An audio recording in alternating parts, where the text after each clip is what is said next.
Alright, so YouTube user MisterMsk writes in a comment replying to my video that I posted some time ago about getting my Commodore 128 power supply working again. MisterMsk writes, "Did you ever get the floppy drive fixed?" Well, I actually didn't get around to getting the floppy drive fixed, as it tends to happen. Stuff came up, at least until you sent your comment, which got me kind of curious and caused me to pull my 128 open again and have a look on the inside.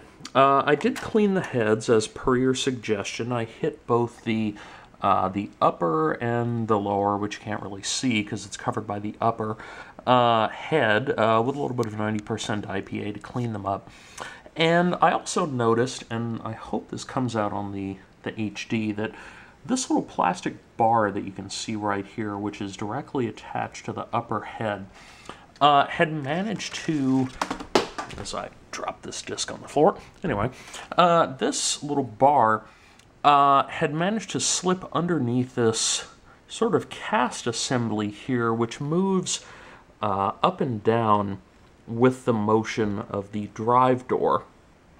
And when it had slipped under, when the drive door was closed, the upper head would be rather cockeyed and non-parallel to the disk surface.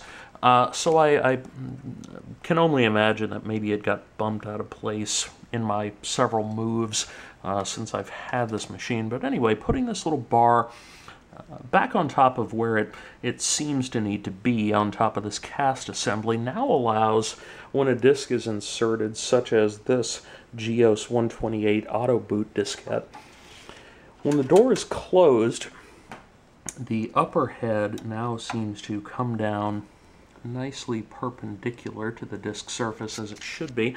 And in fact, when you power the monitor, my trusty 1084 here, which is not only running the 128, but the 128 in 64 mode, and also running in RGB mode for my Amiga 500 here, so it's serving triple duty.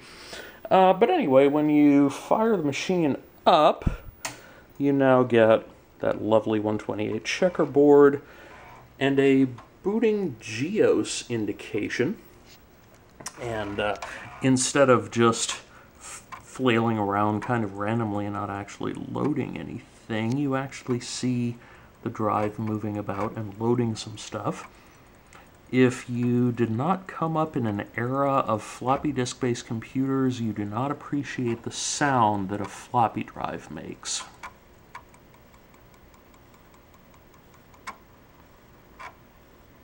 That gentle swish in the head moving back and forth. But after a bit of those noises, we now see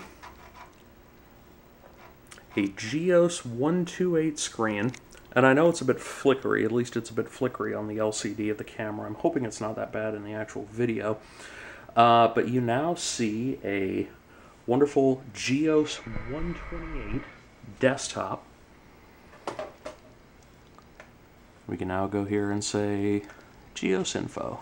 We can now find out that the GEOS kernel was designed by Brian Dougherty, Doug Foltz, Jim DeFrisco, and Tony Request. Copyright 1985, Berkeley Softworks. I've never actually used GEOS 128 all that much, but it does seem to work quite nicely. I think my mouse might need a bit of cleaning too. It seems to be losing my clicks. Or maybe I was just doing it wrong. Anyway, seems to be working quite well. So, yeah, with that, just a few Q-tips, a little bit of alcohol, and a little bit of fiddling around to get the drive head properly aligned, I now have what appears to be a perfectly functional 128 with internal drive, and of course my trusty external 1571. It's always worked quite nicely.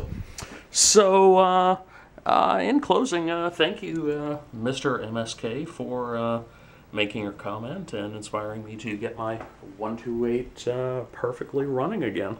So that's all for now. Thanks a lot. Bye. Also, there's my cat. Hi, Franklin.